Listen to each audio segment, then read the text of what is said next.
Hi, I'm Courtney from Eat, Drink, Do, Wear. We're here for another edition of Flats Local Eats, and today I'm working with Angelic Bakehouse's Flatza product. I'm going to show you guys two really fun and delicious out-of-the-box recipes that really show off the versatility of this product.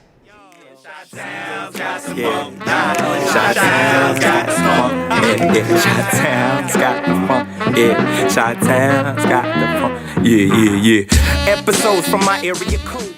I love a good everything bagel and lox, but bagels can be a little bit hard to digest sometimes. These Angelic Bakehouse Flatza crusts are low in sugar, high in protein, and they're made with sprouted grains, so that makes them a lot easier to digest. You're not going to be all sluggish, and brunch won't be, the start to your nap time at the beginning of the day. It's pretty simple to put together. You're going to do a tablespoon of everything bagel seasoning, about a tablespoon of chopped capers. You're gonna wanna rough chop them because biting into a whole caper is no fun. And then you're gonna take some fresh dill fronds and you're gonna give these a rough chop too, as well as some lemon zest. And you can use a microplane or a lemon zester if you have one of these in your kitchen. Otherwise, a little bit of lemon juice will suffice as well. So once you've got all those ingredients, it's as simple as popping them into a bowl of whipped cream cheese and giving it a nice toss. You're gonna wanna fold the ingredients in to make sure you're not beating out of all the air out of your cream cheese. And then once everything looks nice and well incorporated, you can take whatever toppings you like for your everything bagel. I'm a fan of cucumber, red onion, some cherry tomatoes, some lox of course, as much lox as you can stand. And I'll just chop those up really quick. And some thin slices on the cucumber. And then you're gonna wanna half these cherry tomatoes so they're just a little more manageable. So onions have a ponytail and they have their roots. You're gonna wanna cut off the ponytail, leave the root intact. So get this guy down, cut off his ponytail, and then get it on the flat surface like so it doesn't roll away from you. And you cut him in half. You can set one to the side. This guy, you're gonna peel that outer layer with the papery skin off. And then back on your flat surface, grab your knife, get your hand in a claw, and thin slices across the cut end. All right. And then comes the dressing of the flatbread. I pulled him out of the oven at 400 degrees. It's nice and bubbly and crispy and warm. You're gonna take a nice generous helping of the cream cheese and smear it across your flatbread. Try to get it nice and evenly distributed. Once you have as much cream cheese as you want, maybe not as much as me, as I am from Wisconsin and am particularly partial to cream cheese. Angelic Bakehouse is actually also from Wisconsin. They're located in Cudahy. Go visit them if you're local. And then, so once you have your flatbread together, you can just top it however you see fit. Drop a couple cucumbers, cherry tomatoes. This is a nice, colorful, veggie-filled breakfast as well. So you got your thin sliced red onions, and you can just place those as you see fit. And then, of course, last but not least, you've got some fresh smoked Nova lox. And then you're going to, just place it generously. I would assume you're sharing this with guests, but if not, then, maybe just do a whole layer of lox on top of it. It's your flatbread, no one's judging. Some fresh dill fronds, just to brighten it up. Add some green back into the scene. And then final dusting of that everything seasoning. And voila. Literally took, 2 minutes? 3 minutes? You got this beautiful, colorful, delicious flatbread that you could, plate up, slice it like a pizza, serve it to your guests. And I'm sure you will be the hostess with the mostest. So these Angelic Bakehouse products are super versatile. So my first recipe, we did something for brunch, and now we're gonna take it completely to the left and do a dessert. I developed something called an apple pizza. Regular apple pie has a lot of flour and a lot of butter. It's actually mostly flour and butter. So if you are trying to cut back on carbs in any way, this is a really great alternative, and it's equally as delicious and a lot easier to make as well. So this time you're gonna make your pie filling. I've got some homemade caramel sauce, which is also super easy to make, but takes a little bit of time. So I'll leave you guys the recipe for this, and you can try it on your own at home. It's super simple, and it gives you a really nice, rich caramel. It's great.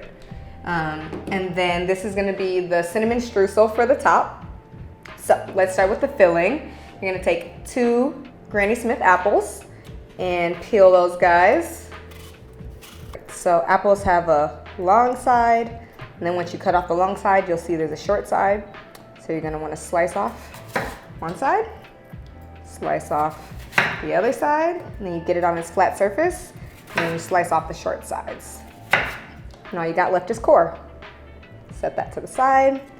And vegetables and fruits of all sorts are always easiest to cut when they're on a flat surface. So that's kind of the idea behind knife skills and breaking it down, is to get round, funny shaped vegetables to be able to have a flat surface so they don't roll away from you. And you're gonna wanna toss them with a little bit of lemon juice so that they don't turn brown and discolored in your pie. Ooh. There we go. Cool. All right. And then you're going to go into making your pie filling. So I've got mine started over here, but the recipe is as simple as half a cup of sugar, 2 tablespoons of cornstarch, a pinch of salt, a pinch of nutmeg, and about a tablespoon of cinnamon. And then on top of all that, you're gonna pour 1.5 cups of water. And when you do so, you'll bring it to a boil.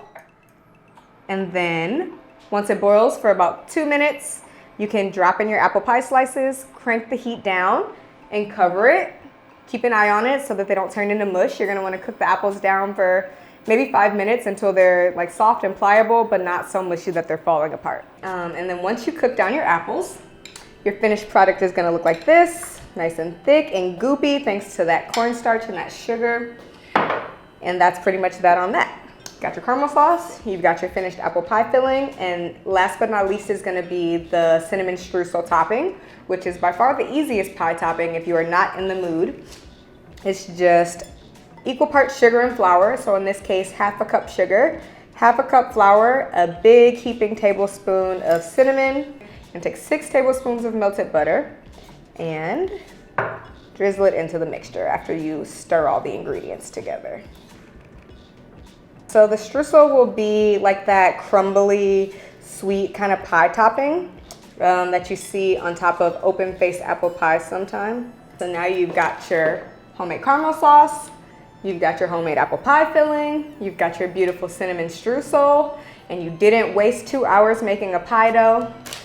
You've got your Flatza crusts, mini Flatza crusts. So you can make one for each person. You can also take the big ones that I made the lox flatbread on earlier and do a giant apple pizza. I'm gonna do a personal pan apple pizza so I don't have to share. Do a layer of caramel sauce and spread that evenly as possible. And then you're gonna take a little bit of the apple pie filling and drop that in the middle. And then you're gonna finish it with some of the streusel topping. Getting those good crumbles in there. And then you're gonna sprinkle a little streusel on top. Once you've got it properly topped the way you like it, grab a baking sheet and stick that bad boy on there. You're gonna drop it into a preheated 400-degree oven for about 15 minutes or until everything is nice and warm and bubbly and has started to sort of come together.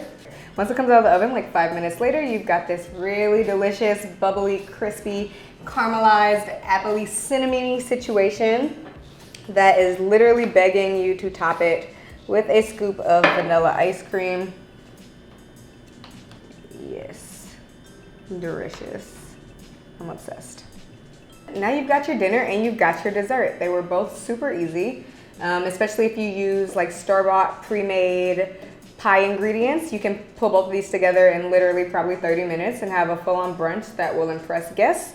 You can do this like a pizza pie station almost, where you just set all the ingredients to the side and let people choose their flatbread product of choice and then spread on whatever ingredients that you want.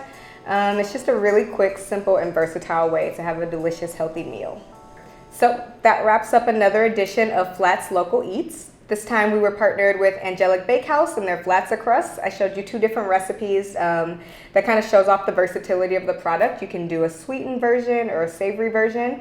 If you're interested in these recipes, you can get them online from Angelic Bakehouse's website at angelicbakehouse.com. You can also check it out on my blog at eatdrinkdoware.com. And if you have any extra questions, I'm sure the good folks over at Angelic would be happy to answer them for you. If you like these recipes and you're interested in trying these or some new ones at home, you can check out Flat's YouTube channel. I hope you guys enjoy watching me make these as much as I'm about to enjoy eating this.